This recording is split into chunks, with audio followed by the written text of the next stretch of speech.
শুভেচ্ছা আমন্ত্রণ সব খবরে। যমুনা টেলিভিশনের নিয়মিত এই আয়োজনে আপনাদের স্বাগত জানাচ্ছি আমি মৌসুমী আহমেদ লোপা। ব্যাটারি চালিত অটোরিকশার চার্জ দেওয়ার ক্ষেত্রে সৌর বিদ্যুতের ব্যবহার বাধ্যতামূলক করতে যাচ্ছে সরকার। এজন্য বিদ্যমান আইনের আওতায় বিধিমালা সংস্কার করার কাজ চলছে বলে জানিয়েছেন এলজিআরডি প্রতিমন্ত্রী। তিনি বলেন, নতুন অটোরিকশার নিবন্ধন বা পুরনো নিবন্ধন নবায়ন করতে হলে সৌর বিদ্যুতে রিচার্জ করতে হবে। এছাড়া রাজধানীকে ৮ ভাগে ভাগ করে অটোরিকশার চলাচলের সীমানাও বেঁধে দেওয়া হচ্ছে। এ সময় এলজিআরডি প্রতিমন্ত্রী সব স্থানীয় সরকার নির্বাচনে চলতি অর্থ বছরে অর্থাৎ আগামী জুনের মধ্যে হবে বলে জানিয়েছেন। দেশে ব্যাটারি চালিত অটোরিকশার সংখ্যা ৬০ লাখের মতো, আর এগুলোর চার্জ দেওয়ার পেছনে প্রতি ঘন্টায় খরচ হয় প্রায় ৭০০ মেগাওয়াট বিদ্যুৎ। বিদ্যুৎ জ্বালানির সংকটের মাঝে অটোরিকশা রিচার্জের বিদ্যুৎ খরচ থেকে বের হতে চায় সরকার। সিটি কর্পোরেশন ও পৌরসভা আইনের আওতায় এক্ষেত্রে নতুন বিধিমালা করতে যাচ্ছে এলজিআরডি মন্ত্রণালয়। এতে ব্যাটারি চালিত অটোরিকশা নিবন্ধন নিতে হলে শর্ত থাকবে সৌর বিদ্যুতে রিচার্জের। নিবন্ধন পাওয়া রিকশার নবায়নেও এই শর্ত কার্যকর হবে। যে ব্যাটারি চালিত ই রিক্সাগুলি আমাদের স্থানীয় সরকার মন্ত্রণালয়ের অধীনে সিটি কর্পোরেশন এবং পৌরসভার আওতায় আমরা রেজিস্ট্রেশনের আওতায় নিয়ে আনতেছি এবং সেখানে কিছু শর্ত দেওয়া হবে যে তারা যে রিচার্জ করবে এই রিচার্জটি অবশ্যই সৌর বিদ্যুতে হতে হবে, সৌর বিদ্যুতে, এবং সেটা নিশ্চিত করবে সিটি কর্পোরেশন এবং পৌরসভাগুলি। সৌর বিদ্যুতের বাইরে রিচার্জ করলে এই ব্যাটারি চালিত বা ই রিক্সাগুলোকে আমরা রেজিস্ট্রেশন দেব না এবং নবায়ন করব না। রাজধানীকে ৮ ভাগে ভাগ করে অটোরিকশা চলাচলের সীমানাও বেঁধে দিতে চায়। প্রতিটি এলাকার রিকশা হবে আলাদা রঙের, যাতে এক এলাকার রিকশা আরেক এলাকায় না যেতে পারে। ধাপে ধাপে সব সিটি ও পৌরসভায় এই নিয়ম কার্যকর করা হবে। স্থানীয় সরকার প্রতিমন্ত্রী জানিয়েছেন, নতুন বিধিমালা হলে ব্যাটারি চালিত অটোরিকশার ক্ষেত্রে কার্যকর করা হবে নতুন সব শর্ত। আমাদের বিধিমালা তৈরি কাজ চলছে। বিধিমালাটি অনুমোদন হলেই জরুরি ভিত্তিতে কার্যকর করবার জন্য সিটি কর্পোরেশন এবং ট্রাফিক পুলিশ যৌথ উদ্যোগ নেবে এবং তারা কোন রুট ব্যবহার করতে পারবে বা পারবে না এটাও বিধিমালাতে থাকবে। এর আগে সৌর বিদ্যুতের ব্যবহার নিয়ে মন্ত্রণালয়ের অধীন দপ্তর ও সংস্থার কর্মকর্তাদের সাথে বৈঠক করেন এলজিআরডি প্রতিমন্ত্রী। সেখানে মন্ত্রণালয়ের অধীন সব প্রতিষ্ঠানে সৌর বিদ্যুৎ ব্যবহারের প্রাথমিক সিদ্ধান্ত নেওয়া হয়।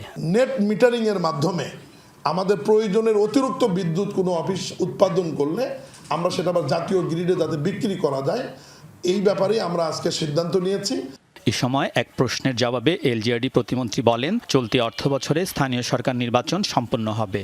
আমরা তো বাঁচি যত তাড়াতাড়ি নির্বাচনটা দিয়ে জনপ্রতিনিধিদের হাতে দায়িত্ব দিতে পারবো, কিন্তু এখানে নির্বাচন কমিশনের প্রস্তুতি, অর্থের সংশ্লিষ্টতা রয়েছে, অর্থের বিষয় রয়েছে, সব মিলিয়ে আমরা চেষ্টা করব যে যত দ্রুত নির্বাচনগুলো শুরু করা যায়। এলজিআরডি প্রতিমন্ত্রী জানান, বাজেটে স্থানীয় নির্বাচনের অর্থ বরাদ্দ করা হয়েছে। নির্বাচনের জন্য প্রায় ৬,০০০ কোটি টাকা খরচ হতে পারে। আলমগীর স্বপন, যমুনা নিউজ, ঢাকা। বাংলাদেশে আল কায়েদার ঘাঁটি গড়া সংক্রান্ত জাতিসংঘের রিপোর্ট অনুমান নির্ভর বলে মনে করেন স্বরাষ্ট্রমন্ত্রী।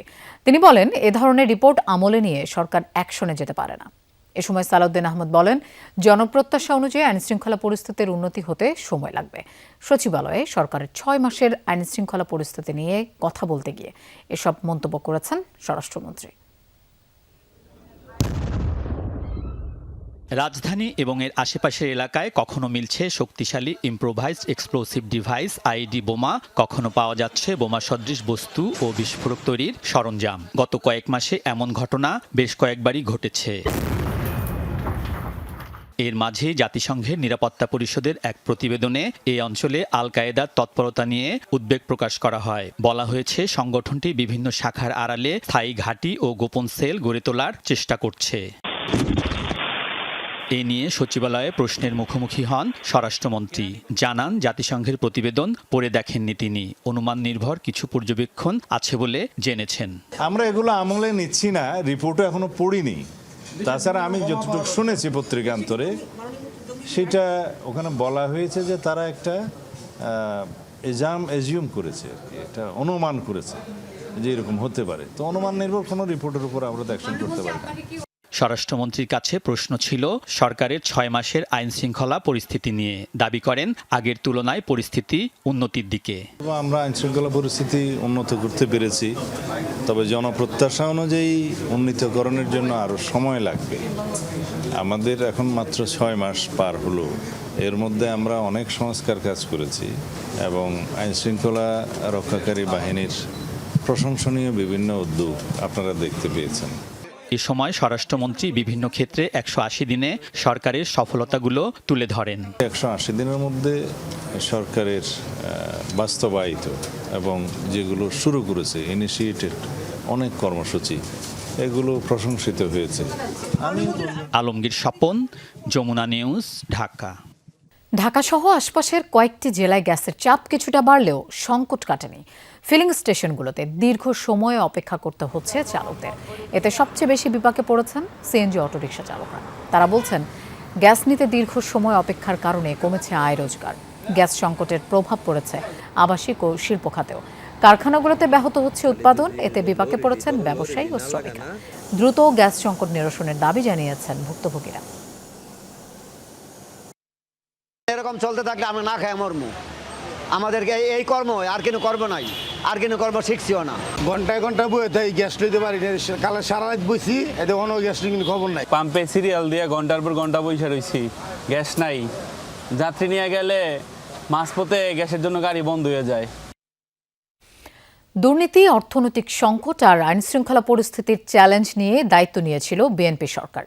তাই ধ্বংসস্তূপে পরিণত হওয়া রাষ্ট্রের রাতারাতি পরিবর্তন দুরূহ। তবে প্রতিশ্রুতি বাস্তবায়নের পাশাপাশি বিভিন্ন খাত পুনর্গঠন ও সংকট কাটাতে সরকারের চেষ্টার কমতি নেই। সরকারের 180 দিনের কর্মকাণ্ডের তথ্য তুলে ধরে এমন মূল্যায়ন বিএনপির শীর্ষ নেতাদের। তারা বলেন, জ্বালানি সংকট সমাধানে প্রধানমন্ত্রীর চেষ্টার কোনো কমতি নেই। 5 বছর পর জনগণের হাসি সব সংশয়ের উত্তর দেবে। 6 মাস আগে রাষ্ট্র পরিচালনার দায়িত্ব নেয় বিএনপি, যখন ভঙ্গুর অর্থনীতি, আইনশৃঙ্খলা পরিস্থিতি ও দুর্নীতির বেড়াজালে বিপর্যস্ত ছিল দেশ। 16 বছরের অনিয়ম ও অব্যবস্থাপনায় বিভিন্ন খাতে তৈরি হওয়া সংকট সামলে রাষ্ট্রযন্ত্রকে কার্যকর করার চ্যালেঞ্জ নিয়ে যাত্রা শুরু করে নতুন সরকার। ক্ষমতার 180 দিনে সেই সংকট মোকাবেলা ও সরকারের অগ্রগতি তুলে ধরতেই গণমাধ্যমের সঙ্গে এই মতবিনিময়। প্রথম 6 মাসকে রাষ্ট্র মেরামতের সময় উল্লেখ করে নেতারা বলেন, ভবিষ্যতে এই ভিত্তির উপরই পরিকল্পনার বাস্তবায়ন হবে। দাবি করেন, প্রাকৃতিক দুর্যোগ আর আন্তর্জাতিক নানা সংকটের মাঝেও সরকার প্রতিশ্রুতি বাস্তবায়ন ও জবাবদিহিতা নিশ্চিতে কাজ করছে। ফ্যামিলি আর কৃষক কার্ড, দ্রব্যমূল্য নিয়ন্ত্রণ, বিনিয়োগ বৃদ্ধির উদ্যোগ সহ 6 মাসে সরকারের কর্মকাণ্ড তুলে ধরেন তারা। জানান, জ্বালানি সংকট সমাধানে সর্বোচ্চ কার্যকরী উদ্যোগ নেওয়া হয়েছে। গ্যাসের কিছু সমস্যা গত কয়েকদিন ধরে, এটি আমরা গভীরভাবে উপলব্ধি করি এবং সেখানে মাননীয় প্রধানমন্ত্রী স্বয়ং বলেছেন যে বহুমুখী উদ্যোগ গ্রহণ করা হয়েছে। সরকারের সকল পর্যায়ে সর্বোচ্চ আবেগ এবং অনুভূতি দিয়ে সেই দায়িত্বশীলতা নিয়ে আমরা কাজ করে যাচ্ছি। একটি ভগ্ন স্তূপের উপর দাঁড়িয়ে বাংলাদেশ জাতীয়তাবাদী দলের নেতৃত্বাধীন সরকার বা তার জোটের সরকার প্রতিষ্ঠিত হয়েছে। অর্থনৈতিক ক্ষেত্রে এবং অন্যান্য ক্ষেত্রে সেটা তো রাতারাতি নির্মাণ করা এবং পুনর্গঠন করা সম্ভব হয় না। আমরা যখন আমাদের মেয়াদের একটা নির্দিষ্ট পর্ব অতিক্রম করতে থাকবো, আমরা যত সামনের দিকে এগোবো তত স্মুথলি আমরা আমাদের প্ল্যানকে বাস্তবায়ন করতে পারবো যথাযথভাবে। প্রশ্নোত্তরে উঠে আসে মব কালচার, সহিংস ঘটনা, আইনশৃঙ্খলা পরিস্থিতির নানা দিক। সাবেক আইজিপি বেনজির আহমেদকে ফিরিয়ে আনতে দু দেশের সরকার প্রধানের সাথে যোগাযোগ অব্যাহত আছে বলে জানানো হয় সভায়। অধিকাংশ অন্তর্বর্তী সরকারের সময় তারা কারাগার থেকে বেরিয়েছে এবং এরা অনেকেই দেশের বাইরে চলে গেছেন, সেখান থেকে কিছু কর্মকাণ্ড করছেন এবং এ বিষয়ে প্রয়োজনীয় যে পদক্ষেপ ইতিমধ্যেই শুরু হয়েছে। স্বাক্ষরিত জুলাই সনদ বাস্তবায়ন করবে সরকার, যেখানে সংবিধান সংশোধন এবং নোট অফ ডিসেন্টের কথা বলা হয়েছে। বিরোধী দল স্বাক্ষরিত সনদ থেকে সরে এসেছে অভিযোগ বিএনপির স্থায়ী কমিটির সদস্য নজরুল ইসলাম খানের। যদি কোনো দ্বিমত থেকে থাকে, এটা জনগণের সামনে নির্বাচন ইস্তাহারের মধ্যে উপস্থাপন করা হবে, জনগণের ম্যান্ডেট পেলে সে অনুযায়ী বাস্তবায়ন করা হবে। আমরা আমাদের কথা থেকে সরি নাই, আমরা আমাদের প্রতিশ্রুতিতেই আছি। আগামী বছরের জুলাইয়ের মধ্যে স্থানীয় সরকারের 5টি নির্বাচন আয়োজন করবে সরকার। শিগগিরই গঠন করা হবে জনপ্রশাসন ও গণমাধ্যম কমিশন। লাভলি বিথি, যমুনা নিউজ, ঢাকা।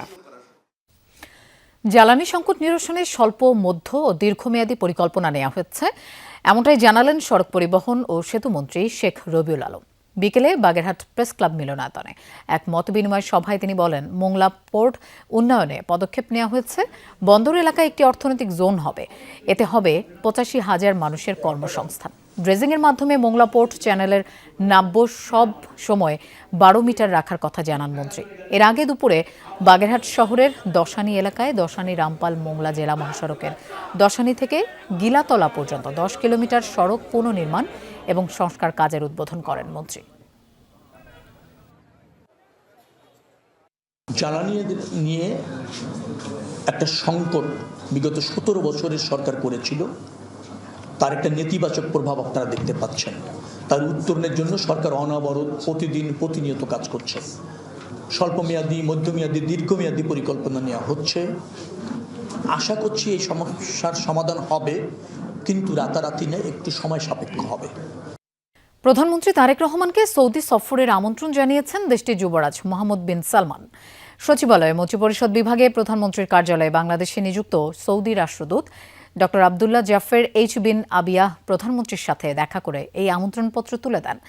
আমন্ত্রণপত্রে বলা হয়েছে, দুই দেশের দ্বিপক্ষীয় সম্পর্ক আরও জোরদার করতে এই সফরের আমন্ত্রণ জানানো হয়েছে। সফরে পারস্পরিক স্বার্থের বিভিন্ন বিষয় নিয়ে আলোচনা হবে। কূটনৈতিক চ্যানেলে পারস্পরিক সুবিধাজনক সময়ে সফরের তারিখ ঠিক হবে। চিঠিতে প্রধানমন্ত্রী ও বাংলাদেশের জনগণের সুখ, সমৃদ্ধি ও অগ্রগতি কামনা করেছেন সৌদি যুবরাজ। এসএসসি ও সমমানের ফলাফলের পর হিড়িক পড়েছে খাতা পুনর্মূল্যায়নের আবেদনে। এখন পর্যন্ত 13 লাখের বেশি আবেদন করেছেন পরীক্ষার্থীরা। এত বিপুল সংখ্যক খাতা নতুন নিয়মে যাচাই করতে গিয়ে হিমশিম অবস্থা বোর্ডগুলোর। শিক্ষামন্ত্রী বলেছেন, পুনর্মূল্যায়নের জন্য ভবিষ্যতে হবে নতুন নীতিমালা। তাতে সুযোগ থাকবে না ইচ্ছেমতো আবেদনের। 19 বছরে সর্বনিম্ন পাশের রেকর্ডের পর খাতা পুনর্মূল্যায়নের আবেদনেও নতুন রেকর্ড। অকৃতকার্য ও আশানুরূপ ফল না পাওয়া শিক্ষার্থীরা পুনরায় তাদের খাতা মূল্যায়ন চান।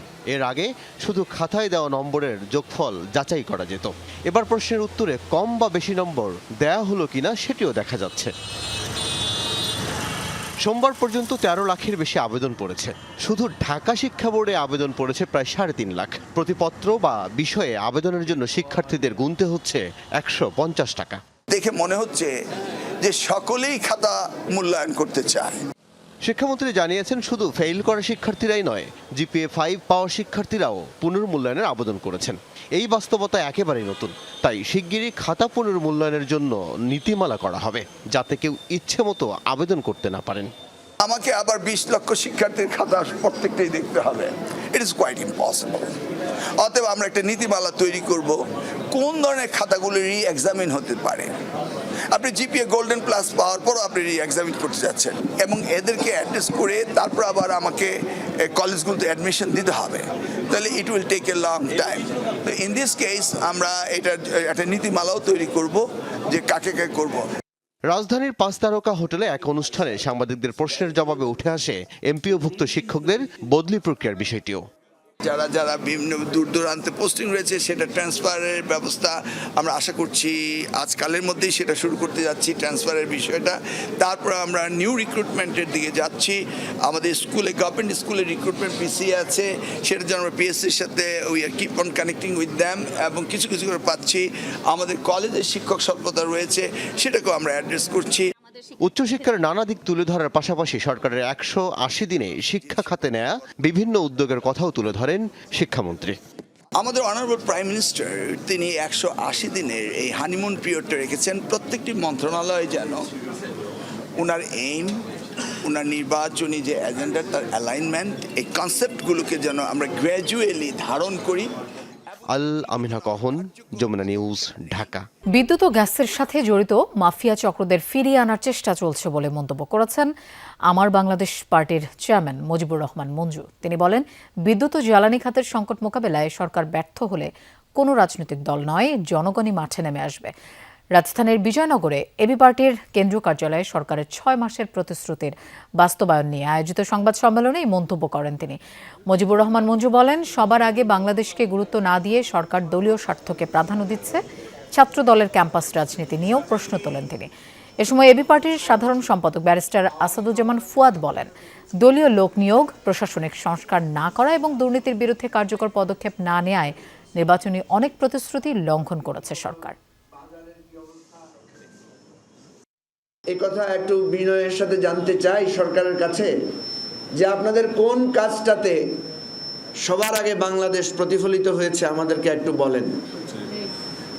বরং আমরা দেখছি সবার আগে দলীয় স্বার্থ। জ্বালানি সংকট চলছে, আইন শৃঙ্খলা পরিস্থিতির বেহাল দশা, এবং তারপরে হচ্ছে এই যে জঙ্গিপনার যে সকল জিহাদ ব্যবসার বাস্তবতা আছে, এটার সাথে আমাদের ইন্টারনাল গোয়েন্দা সংস্থাগুলোকেও জড়িত কিনা সেটাও সরকারকে মাথায় রাখতে হবে। জুলাই গণঅভ্যুত্থানে মানবতাবিরোধী অপরাধে আওয়ামী লীগের সাধারণ সম্পাদক ওবায়দুল কাদের, বাহাউদ্দিন নাসিম, মোহাম্মদ আলী আরাফাত সহ 7 জনের মামলার রায় যে কোনো দিন ঘোষণা করবেন ট্রাইব্যুনাল। সোমবার প্রসিকিউশন ও আসামি পক্ষের আইনজীবীদের যুক্তিতর্ক শেষ হয়। প্রসিকিউশন জানায় তাদের বিরুদ্ধে মানবতাবিরোধী অপরাধ প্রমাণে যথেষ্ট তথ্য উপাত্ত উপস্থাপন করা হয়েছে আদালতে।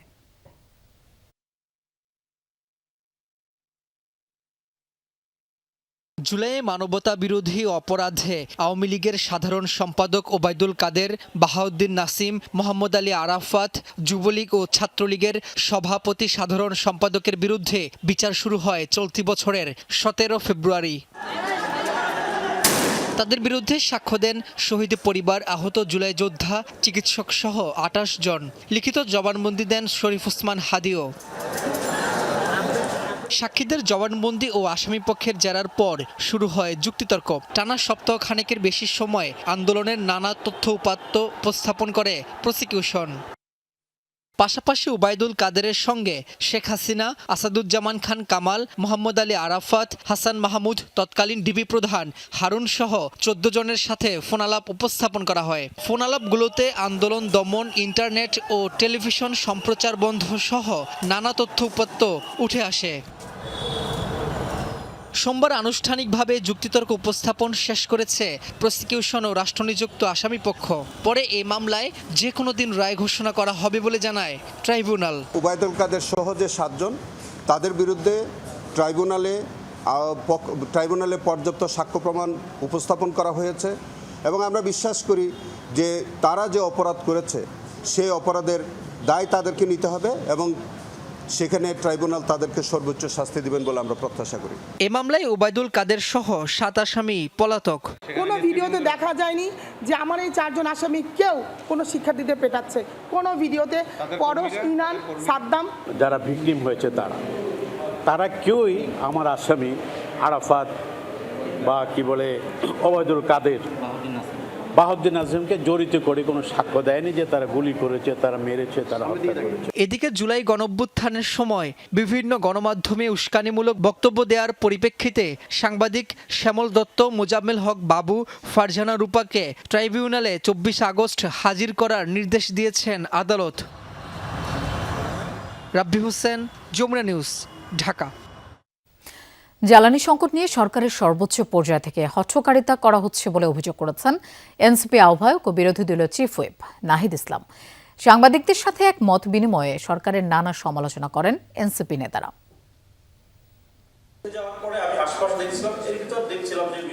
গণমাধ্যম কর্মীদের চোখে রক্তাক্ত জুলাই স্মৃতিচারণ অনুষ্ঠান। এতে অংশ নেন 24 জুলাই সংবাদ মাধ্যমে কাজ করা প্রতিবেদক, সম্পাদকরা তুলে ধরেন সংবাদ সংগ্রহ আর প্রচার প্রকাশের নানা দিক। দিনের পর দিন যে খুন-গুমের আয়নাঘরের যে চর্চা হচ্ছিল, আসলে সেখানে সাধারণ কোনো মানুষ কথা বলার মতন ছিল না। নিউজ রুমে আমাদের কাছে ফুটেজ ছিল, সারি সারি লাশের ফুটেজ, কিন্তু আমরা সেটা দেখাতে পারিনি, বলতেও পারিনি। গণমাধ্যম কর্মীরা নিউজ রুমে বসে তারা কিছুটা হলেও বল খাটিয়ে কিন্তু তারা তাদের এডিটোরিয়াল পলিসির বিরুদ্ধে গিয়েও এই খবরগুলো ছাপিয়েছিল। গণমাধ্যমের উন্নয়নে, সংস্কারে, নতুন গণমাধ্যম প্রতিষ্ঠান তৈরিতে অনেক সুযোগ ছিল, কিন্তু তাদের কেউ কেউ নিত্য নতুন রাজনৈতিক তত্ত্ব উৎপাদনে অনেক বেশি ব্যস্ত ছিলেন। বাংলাদেশের জার্নালিজম যদি টিকে থাকে, বাংলাদেশের গণতন্ত্র টিকে থাকবে। অপপ্রচারের শিকার হচ্ছে না এবং এই সময়টাতেই আসলে একটা বড় ভূমিকা রাখার সুযোগ আছে সঠিক সাংবাদিকতা করার মাধ্যমে, তাহলে এই ধরনের অপপ্রচারকেও জবাব দেওয়া যাবে। গণমাধ্যমের সংস্কার পুনর্গঠন নিয়ে মত দেন সাংবাদিকরা। যারা সত্যিকার অর্থে জুলাইয়ের এগেনস্টে ছিলেন, তারা এখনো আছেন, হিস্ট্রি তাদেরকে ইরিলেভেন্ট করে দিচ্ছে। আমরা তাদেরকে নিয়ে সিম্প্যাথি চোখে দেখা ছাড়া আর নাই। They have lost it. গণমাধ্যম কিন্তু ফ্যাসিবাদ কবলিত ছিল, মেজরিটি ছিল এখানে ফ্যাসিবাদের সমর্থকরা, সেটাই আছে। কিন্তু যারা রাজনীতিতে আছেন, রাষ্ট্র ক্ষমতায় আছেন, আমি সকলকে অনুরোধ করব যে গণমাধ্যমের পুনর্গঠন দরকার, গণতন্ত্রায়ন দরকার। এনসিপি নেতা সার্জিস আলমের অভিযোগ, জেলা পর্যায়ে প্রেস ক্লাব দখলের চেষ্টায় আছে ক্ষমতাসীন দলের সংসদ সদস্যরা। প্রত্যেকটা জেলায় যে প্রেস ক্লাবগুলো রয়েছে, স্থানীয় প্রেস ক্লাবগুলো, সেই প্রেস ক্লাবগুলো জেলা পর্যায়ে ক্ষমতাসীন দলের নেতৃবৃন্দ দখল করার অপচেষ্টা চালাচ্ছে। তাদের সায় ছাড়া একটা জেলার প্রেস ক্লাবের কমিটি অনুমোদন হয় না। জ্বালানি সংকট নিয়ে যে জনরোষ তৈরি হয়েছে তা নিয়ে সরকার হঠকারিতা করছে বলেও অভিযোগ বিরোধী দলীয় চিফ হুইপ নাহিদ ইসলামের।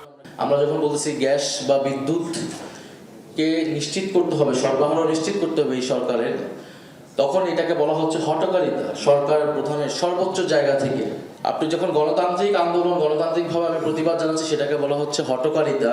কালকে যখন আমি রাস্তায় নামবো প্ল্যাকার্ড হাতে নিয়ে, তখন বলা হবে যে আমি বাস ভাঙচুরের জন্য নামছি এবং আমাকে কিন্তু গ্রেফতার করা হবে, মামলা দেওয়া হবে। এই ন্যারেটিভ সরকারের জায়গা থেকে তৈরি করা হচ্ছে।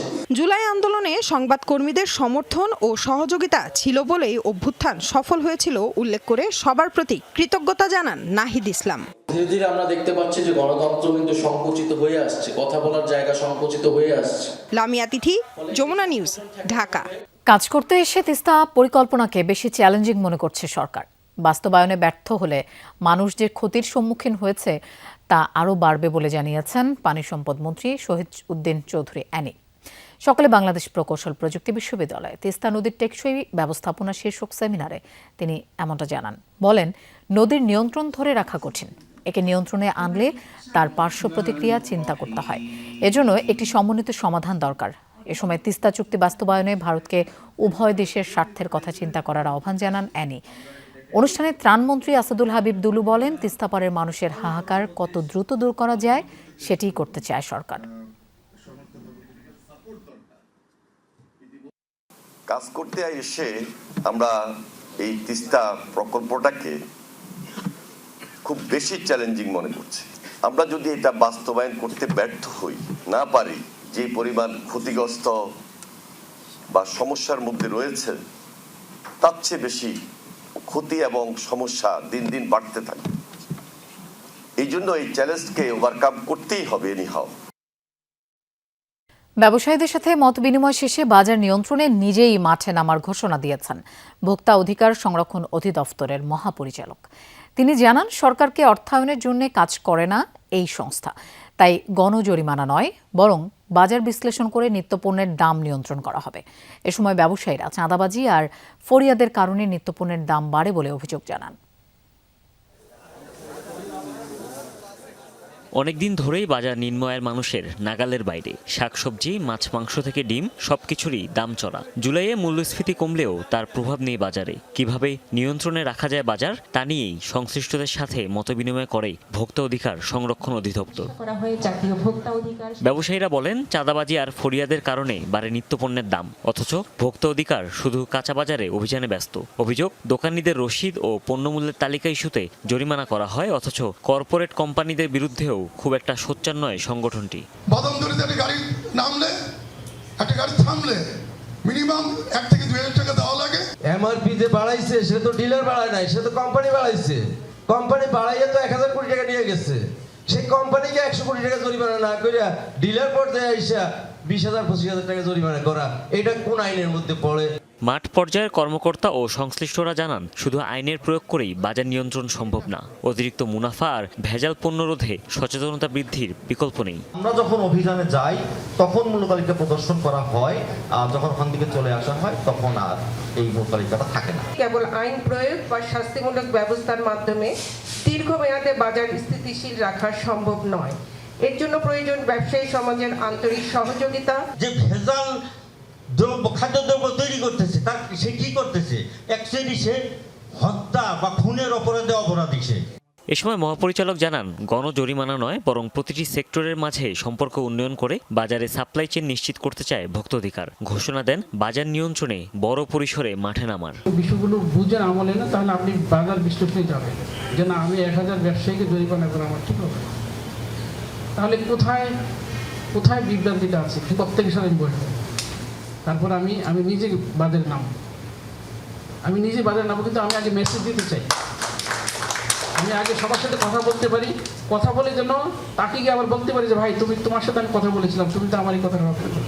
সবাই ক্রেতা ভোক্তা, বিষয়টি মাথায় রাখলেই বাজারে কারসাজি আর অনিয়ম কমবে বলেও মনে করে ভোক্তা অধিকার। এটা কিন্তু অ্যালার্মিং, জাতির জন্য কিন্তু অ্যালার্মিং। তারা কিন্তু সেভাবে কিন্তু দেখছে যে আমরা কি খাচ্ছি। হুমায়ুন রশিদ, যমুনা নিউজ, ঢাকা।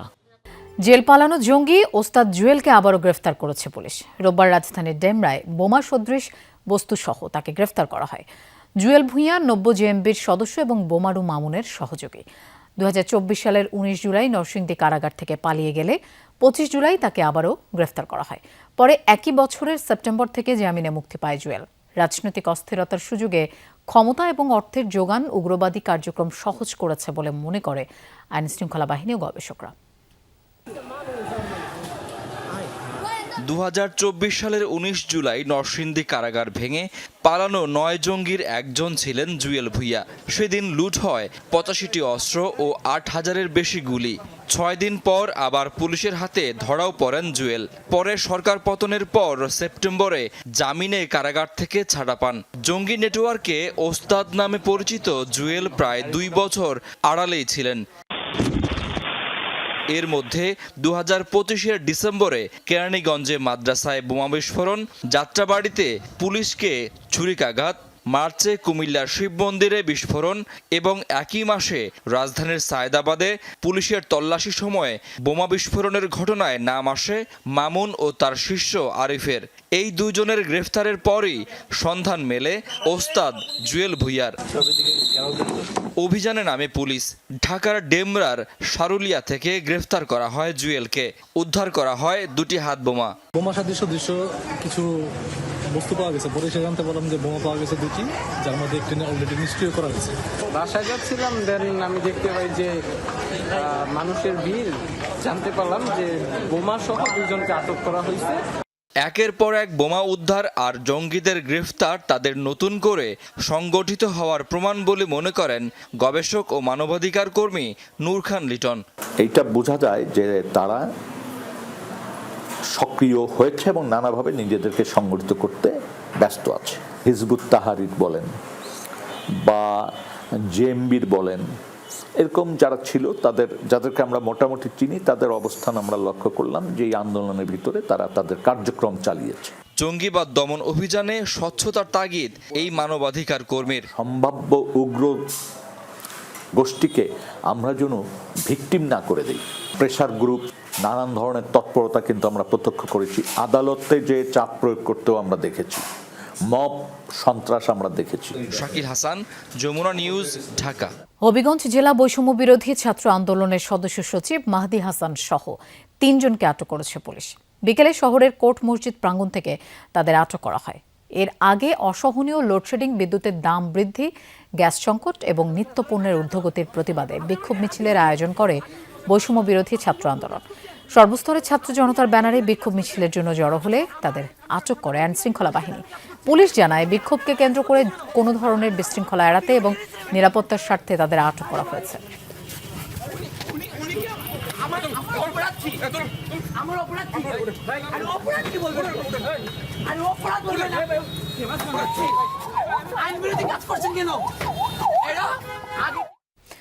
গাজীপুরে আবারও ঘোড়া জবাই করে মাংস বিক্রির আলামত মিলেছে। সকালে শ্রীপুরের জঙ্গল থেকে 12টি ঘোড়ার মাথা, চামড়া ও হাড়গোড় উদ্ধার করা হয়। স্থানীয়দের ধারণা, ঘোড়াগুলো জবাই করে বিক্রির উদ্দেশ্যে মাংস নিয়ে গেছে কোনো চক্র। বিষয়টি তদন্ত করে ব্যবস্থা নেওয়ার কথা জানিয়েছে পুলিশ। গাজীপুরের শ্রীপুর উপজেলার কর্ণপুর বর্মী আঞ্চলিক সড়ক মুদিপাড়া এলাকায় এই সড়ক থেকে পায়ে হাঁটা পথ গেছে গভীর জঙ্গলে। এই বনের মাঝেই মিলেছে 12টি ঘোড়ার মাথা, চামড়া ও হাড়গোড়। স্থানীয়রা জানায়, সোমবার সকালে কয়েকজন জঙ্গলে ঘাস কাটতে গিয়ে জবাই করা ঘোড়ার মাথা ও হাড়গোড় দেখতে পান। খবর ছড়িয়ে পড়লে ভিড় জমায় উৎসুক মানুষ। স্থানীয়দের ধারণা, কোনো চক্র নির্জন এলাকায় ঘোড়াগুলো জবাই করে মাংস নিয়ে গেছে হোটেল রেস্তোরাঁয় বিক্রির উদ্দেশ্যে। সকালে হুতুম তো উঠছি, ডাইরে গেছি, ঠিকই 12টা মাথা পরে রয়েছে, একটা করে হাফ পরে রয়েছে, আর হেডি সব নিচে গিয়ে হাড়গুড় কিছুই নিয়ে নাই, মাংসটি খুলে নিয়ে গেছে সব। হয়তো পুরো রেস্টুরেন্টে কোনো দিচ্ছে ও অর্ডার লইছে যেসব জায়গায় দিচ্ছে আর কি। গরুর গোস্ত বিলা প্রতারকটা তারা এগুলা বিক্রি করে, কিন্তু তারা এটা কম টিয়া দিয়ে আনছে, এটা অনেক টিয়া লাভ করছে। এদিকে আগে খাওয়াইবো, এটা আমার মতন সাধারণ মানুষে খাইবো। আমি চাই এর জন্য সরকার আইনত ব্যবস্থা নেয়। খবর পেয়ে ঘটনাস্থলে যায় পুলিশ। কারা কী কারণে ঘোড়াগুলো জবাই করেছে তা খতিয়ে দেখা হচ্ছে বলে জানিয়েছেন কর্মকর্তারা।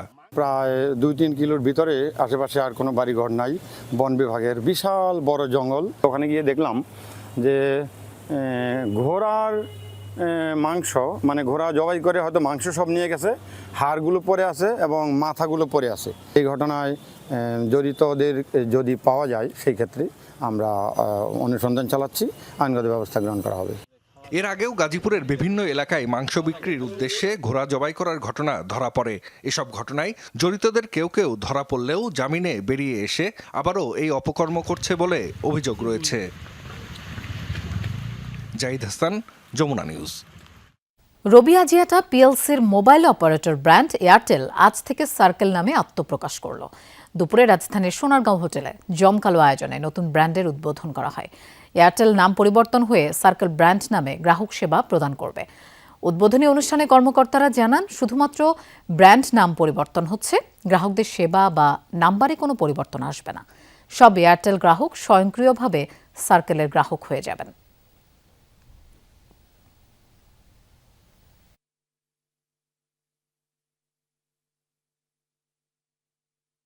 তৃণমূল কংগ্রেসের প্রবীণ নেতা এবং বিধানসভার ডেপুটি স্পিকার আশিস ব্যানার্জির মৃত্যুকে ঘিরে তোলপাড় চলছে পশ্চিমবঙ্গের রাজনীতিতে। সম্প্রতি দলীয় কার্যালয় থেকে তার মরদেহ উদ্ধারের পর ঘটনাটি প্রাথমিকভাবে আত্মহত্যা বলে মনে করছে পুলিশ। তবে পরিবার বলছে, আত্মহত্যার কোনো ইঙ্গিত ছিল না তার আচরণে। গেল রোববার স্থানীয় সময় সকালে বীরভূমের রামপুরহাটে বাড়ির পাশের তৃণমূল কার্যালয় থেকে আশিস ব্যানার্জির মরদেহ উদ্ধার করে পুলিশ। ঘটনাস্থল থেকে মিলেছে একটি হাতে লেখা চিঠি, যেখানে নিজের বিরুদ্ধে দুর্নীতির অভিযোগ অস্বীকার করেছেন আশিস। রাজনীতিতে আসাকে ভুল সিদ্ধান্ত বলে উল্লেখ করা হয়েছে চিঠিতে। সব মিলিয়ে এই ঘটনাকে প্রাথমিকভাবে আত্মহত্যা বলে মনে করছে পুলিশ। তবে পরিবারের দাবি, শারীরিক ও মানসিকভাবে সুস্থ ছিলেন আশিস। আত্মহত্যার মতো কোনো ইঙ্গিত ছিল না তার আচরণে। না, কিছু হয়ে যায়নি, কিচ্ছু হয়ে যায়নি, স্বাভাবিক কথাবার্তা। এসব কালকে সারাদিন আপনার 15 আগস্ট বলে সারাদিন অফিসে বসেছিল, পতাকা উত্তোলন করলো, সারাদিনটা গেল অফিসে মানে কাটিয়েছে। মানে নানা রকম লোক আসছিল, তাদের সঙ্গে গল্প কথা বলা এইসব নিয়ে সকাল থেকেই কাটিয়েছে কালকে। এদিকে আশিস ব্যানার্জির মৃত্যুর পর একটি ভিডিও ভাইরাল হয়েছে, যাতে দেখা যায় বিজেপির স্থানীয় নেতারা হেনস্থা করছেন তৃণমূলের এই বর্ষিয়ান নেতাকে।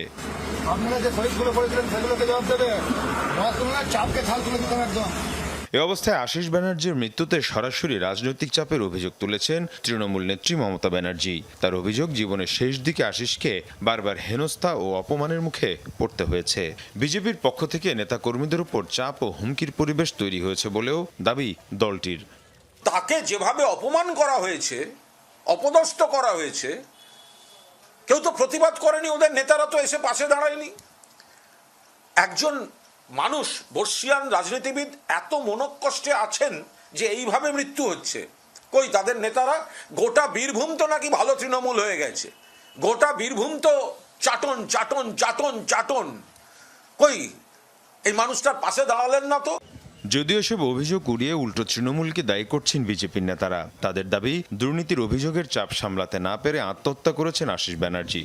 तृणमूल कांग्रेस के लोग इतना निराश हताश हैं, उस पार्टी में जो गया वो बर्बाद हुआ। पैसा जरूर कमाए लेकिन जिंदगी खत्म हो गया है। अब तो सुसाइड भी करना पड़ रहा है, बड़े दुखजनक है। নেতাদেরও মাঝে মাঝে মনে রাখা উচিত যে তাদের আশেপাশে কারা থাকে। এই ভদ্রলোক আমাদের ডেপুটি স্পিকার সাহেব অত্যন্ত সজ্জন মানুষ ছিলেন, আমি বলছি আপনাদেরকে ইন ফ্রন্ট অফ ক্যামেরা। কিন্তু ওনার ভাইপো কি করতেন খোঁজ নিন তো একবার। ভাইপোর নামও অভিষেক। সমস্যা হচ্ছে তৃণমূল কংগ্রেসটা এই ভাইপো রোগে ভুগছে। এই তৃণমূল কংগ্রেসটাকে ভাইপো রোগ থেকে বেরোতে বলুন, দেখবেন কোনো সমস্যা থাকবে না, কোথাও কেউ হেনস্থা করবে না। ভাইপোদের মোহে যদি পড়েন সব যাবে। আশিস ব্যানার্জি ছিলেন তৃণমূলের দীর্ঘদিনের গুরুত্বপূর্ণ নেতা। প্রবীণ নেতা 5 বারের বিধায়ক ছিলেন, দায়িত্ব পালন করেছেন মন্ত্রী হিসেবেও, ছিলেন পশ্চিমবঙ্গ বিধানসভার ডেপুটি স্পিকারও। মীর মুশফিকা হাসান, যমুনা নিউজ। গ্রিসে একই সময়ে দুই স্থানে হওয়া অগ্নিকাণ্ডে প্রাণ গেছে অন্তত 2 জনের। নিরাপদে সরিয়ে নেওয়া হয়েছে শতাধিক বাসিন্দাকে।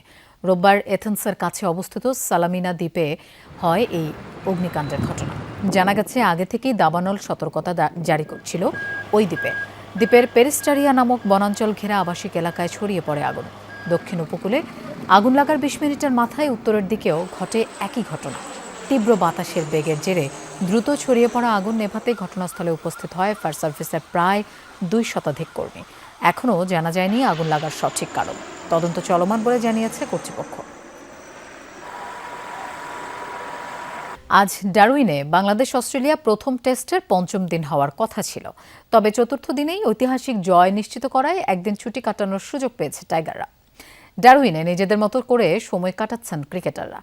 আজ রাতে বিশেষ ডিনারের আয়োজনও রয়েছে সকল ক্রিকেটারদের জন্য। তবে ছুটি শেষে কাল ডারউইনের সময় সকাল 7টা আর বাংলাদেশ সময় সকাল 10:30টায় পরবর্তী গন্তব্য ম্যাকাইয়ের উদ্দেশ্যে রওনা হবে বাংলাদেশ দল। 22 আগস্ট থেকে শুরু হবে 2 ম্যাচ সিরিজের শেষ টেস্ট। 1-0 ব্যবধানে এগিয়ে থাকা টাইগাররা এবার অস্ট্রেলিয়ার মাটিতে সিরিজ জয়ের স্বপ্ন দেখছে। বাংলাদেশের কাছে 9 উইকেটের হারের পর এবার জরিমানার শঙ্কায় অস্ট্রেলিয়া। ডারউইন টেস্টে ধীর গতির ওভার রেটের কারণে প্যাট কামিন্সদের গুনতে হতে পারে বাংলাদেশি টাকায় প্রায় 38 লাখ টাকা। টেস্টের দ্বিতীয় দিনে নির্ধারিত 90 ওভারের বদলে অস্ট্রেলিয়া বল করেছে 86 ওভার। আইসিসির নিয়ম অনুযায়ী প্রতি ওভার কম করার জন্য ম্যাচ ফির 5% পর্যন্ত জরিমানা হতে পারে। সে হিসেবে অস্ট্রেলিয়ার প্রত্যেক খেলোয়াড়ের $4,000 অস্ট্রেলিয়ান ডলার করে জরিমানা হতে পারে। সব মিলিয়ে দলের জরিমানার অঙ্ক দাঁড়াতে পারে প্রায় 44,000 অস্ট্রেলিয়ান ডলার বা 38 লাখ টাকার বেশি। পাশাপাশি বিশ্ব টেস্ট চ্যাম্পিয়নশিপে 4 পয়েন্ট কাটা যাওয়ার শঙ্কাও রয়েছে। অস্ট্রেলিয়ার গণমাধ্যমের ফ্রন্ট পেজে বাংলাদেশের ঐতিহাসিক জয়ের ছবি। অস্ট্রেলিয়ার পরাজয় লজ্জার, শোচনীয় বলছে ডারউইনের জনপ্রিয় পত্রিকা এনটি নিউজ। যদিও বাংলাদেশের এমন জয়কে অঘটন হিসেবেই দেখছেন তারা। ডারউইন থেকে আরও জানব সহকর্মী হাসান আল মারুফের কাছ থেকে। শুভ সকাল ডারউইন। বাংলাদেশ ক্রিকেটের জন্য, বাংলাদেশের ক্রিকেটারদের জন্য আর বাংলাদেশের প্রতিটা ক্রিকেট ভক্তের জন্য নিঃসন্দেহে খুশির একটা সকাল, আনন্দের একটা দিন, স্বস্তির একটা দিন। অস্ট্রেলিয়ার মাটিতে বাংলাদেশ যে ঐতিহাসিক এক জয়ের গল্প লিখেছে, আর সেই জয়ের গল্প নিঃসন্দেহে বাংলাদেশের প্রতিটা পত্রিকার ফ্রন্ট পেজে বড় করে ছাপা হয়েছে সকালে। তবে অস্ট্রেলিয়ার গণমাধ্যম কি বলছে? ডারউইনের জনপ্রিয় একটা পত্রিকা নর্দার্ন টেরিটরি নিউজ বা এনটি নিউজ, তারা তাদের পেপারের ফ্রন্ট পেজে বড় করে ছাপিয়েছে বাংলাদেশি সমর্থকদের উচ্ছ্বাসের ছবি। বাংলাদেশের জয়ের পর গ্যালারি থেকে সেই উচ্ছ্বাসের ছবিটা বড় করে ঠাঁই পেয়েছে এই পত্রিকার ফ্রন্ট পেজে। Darwin disaster, Aussies mauled. Bangladesh যেভাবে নাস্তানাবুদ করেছে অস্ট্রেলিয়াকে অস্ট্রেলিয়ার মাটিতে, অস্ট্রেলিয়ানরা যেভাবে বিপর্যয় রেখেছে বাংলাদেশের সামনে, সেটি এখানে তুলে ধরা আছে। এবার একটু খেলার পাতায় যাই। খেলার পাতায় বড় করে ছাপা আছে নাজমুল হোসেন শান্ত, বাংলাদেশ অধিনায়কের একটা ছবি। জয়ের পর গ্যালারিতে দর্শকদের কৃতজ্ঞতা জ্ঞাপন করছিলেন নাজমুল শান্ত হাত উঁচিয়ে, সেই ছবিটা এখানে বড় করে ছাপা আছে। নিচেই ছোট করে অস্ট্রেলিয়ার অধিনায়ক প্যাট কামিন্সের হতাশার একটা ছবি। ম্যাচ হারের পর সেই বিষণ্ণ মনে প্যাট কামিন্সের সেই ছবিটা এখানে ঠাঁই পেয়েছে। ব্যাঙ্গার্স মেক ওন হিস্ট্রি। বাংলাদেশ নিজেদের ইতিহাস গড়েছে অস্ট্রেলিয়ার মাটিতে, সেই ছবিটা এখানে দেয়া আছে, সেই গল্পটা এখানে লেখা আছে। পাশেই আরেকটি পেজ, সেখানে আরেকটি ছবি আছে বাংলাদেশের উদযাপনের ছবি। বাংলাদেশের ক্রিকেটারদের অস্ট্রেলিয়াকে আউট করার পর, অস্ট্রেলিয়ান ব্যাটারকে আউট করার পর শান্ত, হাসান মাহমুদদের একটা ছবি দেয়া আছে এখানে। Worst shellacking in Australia's history. অজিদের ইতিহাসের সবচেয়ে শোচনীয় একটা পরাজয়, সেই পরাজয়ের গল্প এখানে লেখা আছে। পাশেই বাংলাদেশের লাল সবুজ পতাকা উঠছে গ্যালারিতে, সমর্থকদের সেই ছবিটাও এখানে ঠাঁই পেয়েছে। এবার একটু শেষ পৃষ্ঠায় যাই, যেখানে আরেকটা চমক আছে, আরেকটা বড় ছবি আছে বাংলাদেশের। সেটি হচ্ছে এই ছবিটা, সাদমান ইসলাম এবং মোমিনুল হক শেষ শটটার পর, বাংলাদেশের জয়ের সেই উইনিং শটের পর মোমিনুল হক এবং সাদমান ইসলামের সেই খুশি, সেই উচ্ছ্বাস এখানে ঠাঁই পেয়েছে। এবং অজিজ ব্যাংকড আপ। অস্ট্রেলিয়া বাংলাদেশের কাছে যেভাবে নাস্তানাবুদ হয়েছে, যেভাবে ধরাশায়ী হয়েছে, সেই গল্পটা এখানেও ছোট করে লেখা আছে। তবে এখানে একটা বিষয় লেখা আছে হচ্ছে বাংলাদেশ আপসেট দিয়েছে অস্ট্রেলিয়াকে, বাংলাদেশ অঘটনের জন্ম দিয়েছে অস্ট্রেলিয়ার মাটিতে। বাংলাদেশের এই জয়কে অস্ট্রেলিয়ান গণমাধ্যম অঘটন হিসেবে বলছে। সত্যি কি অঘটন? বাংলাদেশ যেভাবে ডোমিনেট করেছে অস্ট্রেলিয়াকে, প্রতিটা সেশন, প্রতিটা দিন, 11টা সেশন বাংলাদেশ আধিপত্য দেখিয়েছে, দাপট দেখিয়েছে অস্ট্রেলিয়ার মাটিতে। টেস্ট ক্রিকেট ক্ষণে ক্ষণে রং বদলানোর খেলা, সেই রংটা বাংলাদেশ নিজেদের পক্ষে রেখেছে। সেই খেলাটা বাংলাদেশ প্রতিদিনই নিজেদের সেরার সামর্থ্যটা দিয়েছে, আর বাজিমাত করেছে মাঠে, অস্ট্রেলিয়াকে হারিয়েছে অস্ট্রেলিয়ার মাটিতে। হ্যাঁ, বাংলাদেশের সামনে এখন সিরিজ জয়ের হাতছানি এই অজিদের ডেরায়। হাসান আল মারুফ, যমুনা স্পোর্টস, ডারউইন, অস্ট্রেলিয়া। অস্ট্রেলিয়ার মাটিতে ঐতিহাসিক টেস্ট জয় পেয়েছে বাংলাদেশ। ডারউইন টেস্টে স্বাগতিকদের 9 উইকেটে হারানোর পর টাইগারদের প্রশংসায় ভাসিয়েছে আইপিএলের সফল ফ্র্যাঞ্চাইজি চেন্নাই সুপার কিংস। বাংলাদেশের জয়ে গুরুত্বপূর্ণ অবদান রাখা হাসান মাহমুদ, তানজিদ হাসান তামিম ও মেহেদী হাসান মিরাজের ছবি প্রকাশ করে তাদের পারফরম্যান্সের প্রশংসা করেছে সিএসকে। সামাজিক যোগাযোগ মাধ্যম ফেসবুকে দলটি লিখেছে, অস্ট্রেলিয়ার মাটিতে বাংলাদেশের প্রথম জয় এসেছে দারুণভাবে। বাংলাদেশের ক্রিকেটারদের প্রতি সিএসকের আগ্রহ অবশ্য নতুন নয়। এর আগে দলটির হয়ে খেলেছেন পেসার মোস্তাফিজুর রহমান। ডারউইনে বাংলাদেশ দলের 9 উইকেটের জয়কে অঘটন বলছে অস্ট্রেলিয়ানরা। কিন্তু টেস্ট ক্রিকেটে কি অঘটন হয়? এবার দ্বিতীয় টেস্টেও ব্যাটে বলে যদি নাজমুল শান্তর দল দারুণ এক ম্যাচ উপহার দিতে পারে, তাহলেই উপযুক্ত জবাব পাবে অজিরা। আর টাইগারদের কাছে যদি ক্যাঙ্গারুরা হোয়াইট ওয়াশ হয়, তাহলে পরবর্তীতে হয়তো পূর্ণাঙ্গ সিরিজের আমন্ত্রণ পাবে বাংলাদেশ। 2008 সালে বাংলাদেশ দলের ওয়ানডে ও টেস্ট সিরিজ খেলার কথা ছিল অস্ট্রেলিয়ায়। ডারউইনে তারা ওয়ানডে খেলেও টেস্ট সিরিজ বাতিল করে দেয়। কারণ হিসেবে বলা হয় তারা নাকি ভুলে গিয়েছিল সে সময় বেইজিং অলিম্পিক চলবে। 2010 সালে আবারও ট্যুর হবার কথা ছিল, কিন্তু সেটাও হয়নি। এরপর 2018 সালে আরেকবার সিরিজ বাতিল করে অস্ট্রেলিয়া।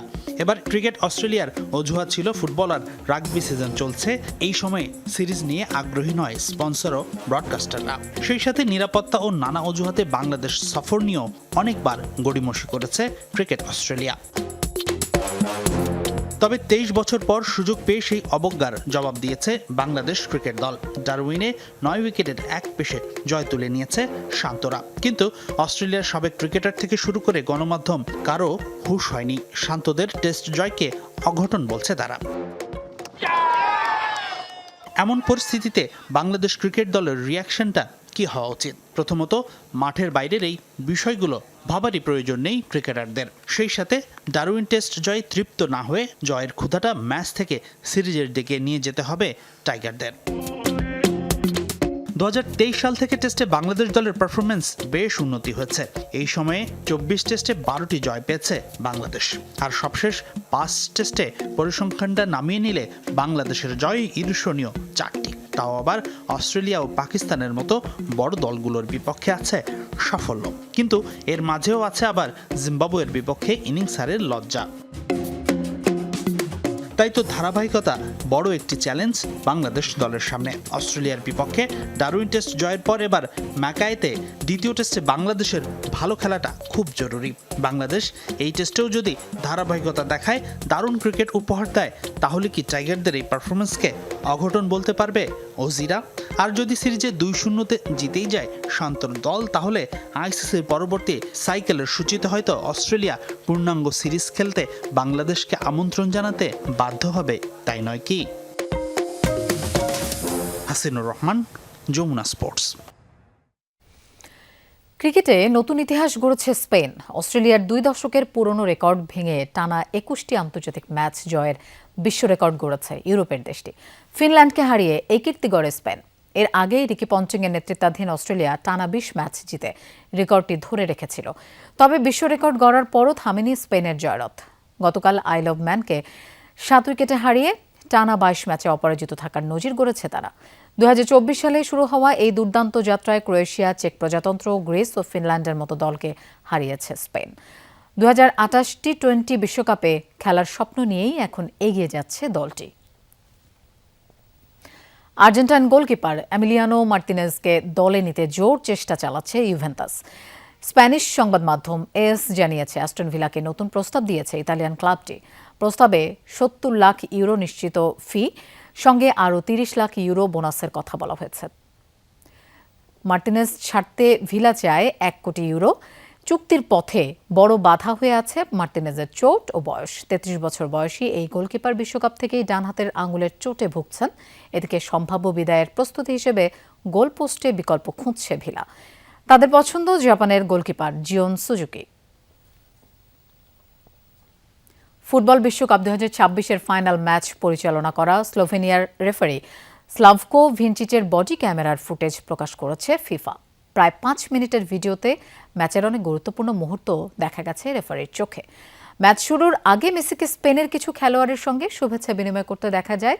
ম্যাচ চলাকালে মেসি ফাউলের প্রতিবাদ করতে গেলে ভিনচিচ বলেন, লিওনেল, আমি দেখতে পাচ্ছি।